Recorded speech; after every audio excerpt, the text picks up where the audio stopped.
নমস্কার ভক্তবৃন্দ, আজ আমরা জানব সেই মহান অবতারের কথা, যিনি প্রেম ও ভক্তির সাগরে সমগ্র বিশ্বকে ভাসিয়ে দিয়েছিলেন, ভগবান শ্রী চৈতন্য মহাপ্রভু। শ্রী চৈতন্য মহাপ্রভু জন্ম হয়েছিল 1486 খ্রিস্টাব্দে বাংলার নদিয়া জেলার নবদ্বীপে। তার পিতা ছিলেন জগন্নাথ মিশ্র আর মাতা শচী দেবী। জন্মের দিন ছিল ফাল্গুন পূর্ণিমা, আর সেই রাতে ছিল চন্দ্রগ্রহণ। লোকেরা গঙ্গা স্নান করতে করতে হরিবোল হরিবোল ধ্বনি তুলেছিল। সেই শুভক্ষণেই জন্ম নেন মহাপ্রভু।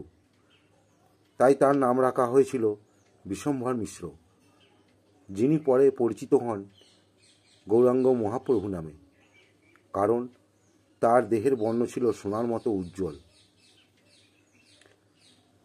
ছোটবেলায় তিনি ছিলেন অত্যন্ত বুদ্ধিমান।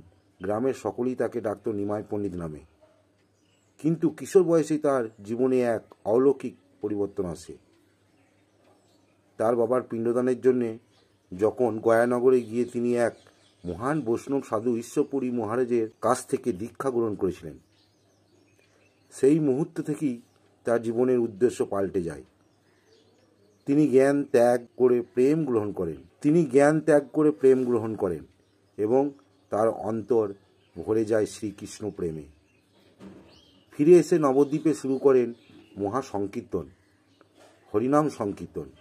হরে কৃষ্ণ কৃষ্ণ কৃষ্ণ হরে হরে, হরে রাম রাম রাম হরে হরে। তার কীর্তনে মাতোয়ারা হয়ে উঠত গোটা নবদ্বীপ। মানুষ ভুলে যেত ভেদাভেদ, জাতপাত, সম্পদ, শুধু ভালোবাসা, ভক্তি আর নাম স্মরণেই ডুবে থাকত সবাই। পরবর্তীতে তিনি সন্ন্যাস গ্রহণ করেন এবং চলে যান পুরীধামে। সেখানে তিনি ভগবান জগন্নাথের সেবা ও নাম প্রচার করতে সক্ষম। তার জীবনের শেষ ভাগে তিনি সম্পূর্ণ ডুবে যান কৃষ্ণ ভক্তির গভীর প্রেমে।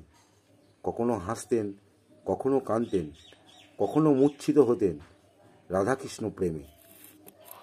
শ্রীচৈতন্য মহাপ্রভুর শিক্ষা ছিল একটাই, প্রেমই সর্বোচ্চ ধর্ম। তিনি বলেছিলেন, যে বিনয়ী, সহিষ্ণু এবং অন্যকে সম্মান দিতে জানে, সেই সর্বদা হরিনাম কীর্তন করতে পারে।